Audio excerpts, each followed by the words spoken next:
meus caros irmãos e irmãs, louvado seja nosso Senhor Jesus Cristo e a sua Santíssima Mãe, Maria Santíssima.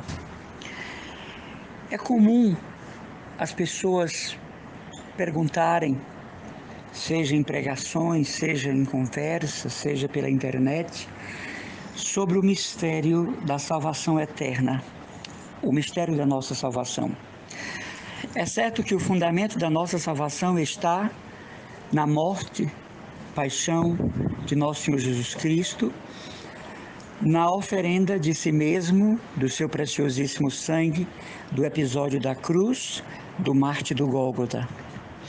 Aqui se fundamenta a nossa salvação, é a nossa certeza de salvação. Porém, essa salvação ela é aplicativa. Não bastou Cristo ter morrido nesse aspecto, é preciso a nossa correspondência a tal mistério. É um ato gratuito, mas que comporta correspondência amorosa, que gere fidelidade em nós para merecermos aquele dom perfeito. Há quem diga que não, que Jesus morreu na cruz, então eu estou salvo. Não é assim. Porque a morte de Jesus é a morte de um justo. A morte de Jesus é a morte de um observante da lei. A morte de Jesus é a morte do servo de Javé. Então, essa morte expiatória, ela provoca em nós o arrependimento sincero por termos sido a causa do nosso pecado, da morte cruenta de Jesus na cruz. Então, não existe essa história de dizer que Jesus morreu na cruz e já está tudo certo. Eu posso fazer da minha vida o que eu quero, eu já tenho um lugar no céu, eu já estou assentado entre os serafins. Não é verdade. Você vê que São Paulo vai dizer, eu completo na minha carne o que faltou à paixão de Cristo. A paixão de Cristo não faltou nada. O que o apóstolo quer dizer é que coopera com o mistério da salvação. Ele faz a parte dele. Outra coisa, um segundo induto de salvação para nós são as boas obras, notadamente a caridade. A caridade material, que seja o auxílio aos pobres, aos enfermos, aos abandonados, aos refugiados, aos flagelados, aos que nada têm. Esta é a caridade, digamos, externa. Mas também a caridade espiritual, a tolerância, a paciência, a caridade com o próximo, a luta para aceitar o outro internamente, tirar os bloqueios que desunem, que causam má fama ao outro, briga entre nós, dissolução entre nós, falta de paz na família, falta de paz na paróquia, falta de paz nas pastorais, praticar a caridade, a indulgência com aquele irmão de paróquia e pastoral que a gente percebe que a ficha do evangelho ainda não caiu. As nossas boas obras servem de conduto para a nossa salvação. O apóstolo vai dizer, uma fé sem obras é morta. Então é necessário a nossa atitude prática.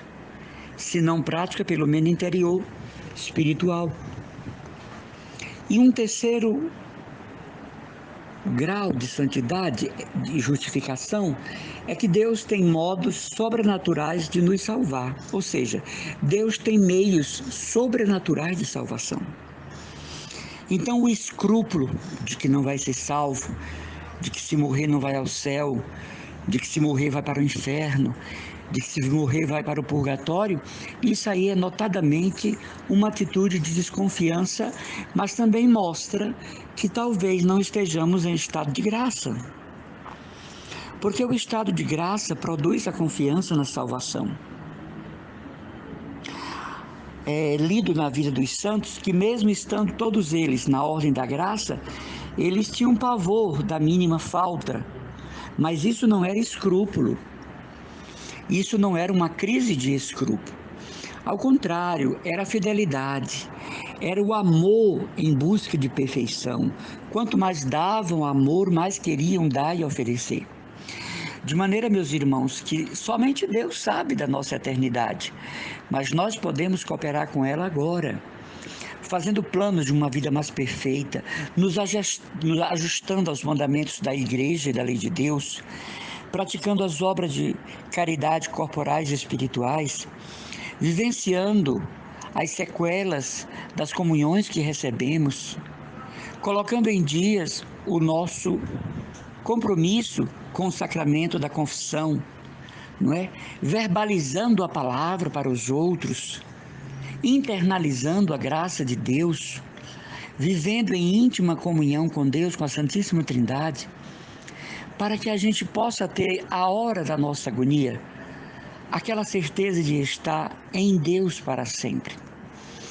Então esse escrúpulo de se salvar não ajuda em nada. Ao contrário, fragiliza a alma e não orienta ao fervor. Nós não deveríamos ter escrúpulos, mas uma preocupação serena com o resultado final da nossa vida na terra. O escrúpulo atrapalha. Muitas vezes o escrúpulo é soberba, não é? Que se encobre por piedade. Muitas vezes o escrúpulo é uma ganância espiritual dos bens celestes. Então não é necessário vivermos aprisionados com o medo da nossa eternidade se vivemos bem aqui a prática dos mandamentos da lei de Deus e da igreja. Se temos a vida na ordem da graça, se somos pessoas que praticamos sinceramente o bem, se somos pessoas que estamos ordenados em Cristo, não é? Já não sou eu que vivo, mas é Cristo que vive em mim. Gálatas 2:20. A salvação é um mistério de Deus, mas já temos por segurança a morte de Jesus, o grande indulto da salvação, o perdão universal, a copiosa redenção. Porém, temos que de nossa parte nos esforçarmos para merecermos a eternidade. Como eu disse aqui outro dia, segundo São Tomás de Aquino, o purgatório é uma necessidade moral de Deus. Por quê? Porque tem pessoas que morrem em pecado, mas para trás tem tantas boas obras. Então não seria justo que essa pessoa fosse jogada no inferno como tal. Mas o céu, a visão beatífica, a comunhão eterna, a plenitude da graça, isso nos espera e é para lá que nós devemos caminhar. Ninguém deve caminhar para o purgatório, ninguém deve caminhar para o inferno, até porque o inferno é escolha, né? Santa Catarina de Gênova teve uma visão que disse que quando chegava uma alma diante de Deus com os inúmeros pecados e já iniciava o seu julgamento, a própria alma se lançava no inferno por perceber a tremenda dissonância entre ela e Deus. De maneira que esse escrúpulo em pensar na salvação pode levar a comportamentos psíquicos muito perigosos. Pode causar ansiedade, provocar depressões, uma piedade exagerada, uma religiosidade com cheiro de fanatismo. Porque Deus conhece seus filhos, Deus sabe quem está querendo fazer todo o bem por interesse do céu. Deus conhece quem está se acabando em piedade por interesse do céu. Não, isso tem que ser voluntário em nós. A graça voluntária, né? Precisa ser voluntário. Servir a Deus por amor, por compreensão, por entender quem Ele é e entender por que Ele é digno de que nós vivamos uma vida santa. Deus conhece os filhos que estão fazendo coisas e bens por aí, por tudo que é canto para ganhar o céu. Não é assim. Se Deus conhece a sinceridade de propósito, Ele sabe quando um filho está servindo por amor, porque o encontrou na vida, porque encontrou o caminho da redenção, porque se identificou com Jesus e sua pessoa, porque fez do Evangelho sua norma de vida, sua regra de vida. E isso é voluntário, não é? Não adianta uma pessoa passar horas e horas diante do Santíssimo para tentar enganar a Deus para alcançar graças, enganar a Deus para ir para o céu. Ele sabe. Não adianta uma pessoa se penitenciar, usar silício, macerações, chibatear-se, bater-se, sangrar-se, fazer cortes, aí já é um caso da psiquiatria, não é? Já não tem a ver com a teologia. Não adianta a pessoa usar cordões no corpo apertados para ganhar o céu. Isso não engana a Deus. Isso não é de todo necessário. Não é ponto focal de salvação. A igreja nos exorta à penitência e há momentos, né, na liturgia, como Advento e Quaresma, mas dentro do equilíbrio. Porque também não adianta eu ser uma pessoa cheia de cilícios, com correntinhas de Nossa Senhora amarrado por tudo que é canto, e ser um péssimo familiar, um terrível vizinho, um desagradável amigo de pastoral, uma pessoa que afugenta a paz onde chega. Ao contrário, vai se condenar por isso, né? Jesus, o apóstolo diz, quem come e bebe indignamente o corpo do Senhor é réu diante dele, come e bebe a sua própria condenação. Então é muito bom ter esse cuidado para não ter essa síndrome, né? Para não ter esta paranoia quanto à salvação. Vivamos a nossa vida na graça natural de cada dia.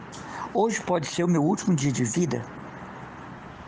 Então, na matemática divina, na economia divina, serei julgado por tudo que fiz, por tudo que pratiquei, por tudo que vivenciei nesta terra.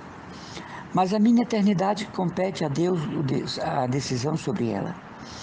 Se estou aqui com novenas, se estou aqui com beatitudes, se estou aqui com leituras assíduas de santos, se estou aqui preocupado, isso vira uma paranoia psicológica. E a pior coisa, meus irmãos, é uma pessoa com paranoia religiosa. Ela é um peso para a família, para a sociedade. Aquela pessoa que 24 horas insiste na ideia de Satanás. Aquela pessoa que 24 horas insiste na ideia de que São Miguel está agindo. Aquela pessoa que 24 horas está falando em pecado. Ela se torna desagradável, ela fala e toma o nome de Deus em vão durante o dia e se torna um fariseu, né? Um saduceu hipócrita. Não, conversemos sobre religião em todas as ocasiões que a realidade favorecer, mas com equilíbrio, não é? Com a justeza de caráter da própria graça. E não aquelas pessoas devotas em piedade excessiva, em religiosidade realmente esquisita, em espiritualidade que demonstra algum desequilíbrio na pessoa.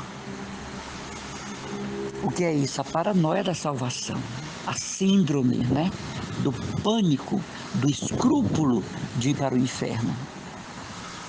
Se você vive na graça, a hora que a morte chegar, chegou. A hora que chegar o encontro com o Pai, chegou. Que reflitamos sobre isso para a nossa vida. Um grande abraço do irmão Emanuel Maria, da Comunidade Católica Cristo Dominus.